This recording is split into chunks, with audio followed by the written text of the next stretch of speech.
आज हम एक बड़ा इम्पॉर्टेंट क्वेश्चन डिस्कस करने जा रहे हैं। Test the validity of if he works hard then he will be successful. If he successful then he will be happy. Therefore hard work leads to happiness. तो हम सिंबल्स के साथ इस statement को डिनोट करेंगे, रिप्रेजेंट करेंगे। P statement suppose कर लेते हैं he works hard. Q statement he is successful. R statement he is happy. क्योंकि इसमें 3 स्टेटमेंट है तो हमने 3 सिंबल ले लिए।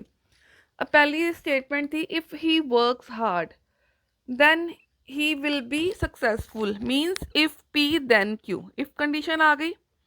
फिर उसने क्या बोला है, if he is successful then he will be happy, means Q.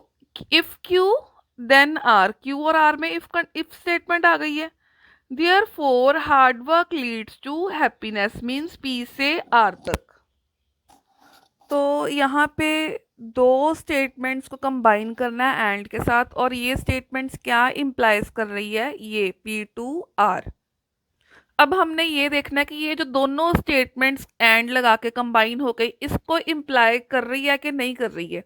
अगर आपके सारे के सारे आंसर लास्ट कॉलम में ट्रू आ जाए तो ये वैलिड है, और अगर एक भी फॉल्स आ जाए तो ये स्टेटमेंट वैलिड नहीं होगी। क्योंकि इन दोनों पे अगर हम एंड लगा रहे हैं तो ये पी जो है आर को इम्प्लाई कर रही है, पूरी की पूरी स्टेटमेंट इस चीज़ को इम्प्लाई कर रही है। अब हम इस चीज़ को चेक करेंगे। तो पी क्यू आर बना लिया। अब पहले हम स्मॉल स्मॉल बना लेंगे P to Q. If condition का रूल हमें याद है, ट्रू फॉल्स फॉल्स होता है, अदरवाइज ट्रू होता है। तो ट्रू फॉल्स, यहाँ पे आप देखो ट्रू फॉल्स नहीं है तो ट्रू, ट्रू फॉल्स है तो फॉल्स, ट्रू फॉल्स नहीं है तो ट्रू, ट्रू फॉल्स नहीं है तो ट्रू। सिर्फ यहाँ ट्रू फॉल्स आएगा, ये फॉल्स हो जाएगा, बाकी सारे ट्रू। अब क्यू और आर में इफ कंडीशन लगानी है तो ट्रू फॉल्स देख लो कहाँ पे आ रहा है आपका ट्रू फॉल्स, यहाँ आ रहा है true false false, true false false, बाकी सारे ट्रू कर दोगे आप। अब आप इन दोनों पे एंड लगाना है। एंड का रूल क्या था कि ट्रू ट्रू ट्रू होता है, अदरवाइज फॉल्स।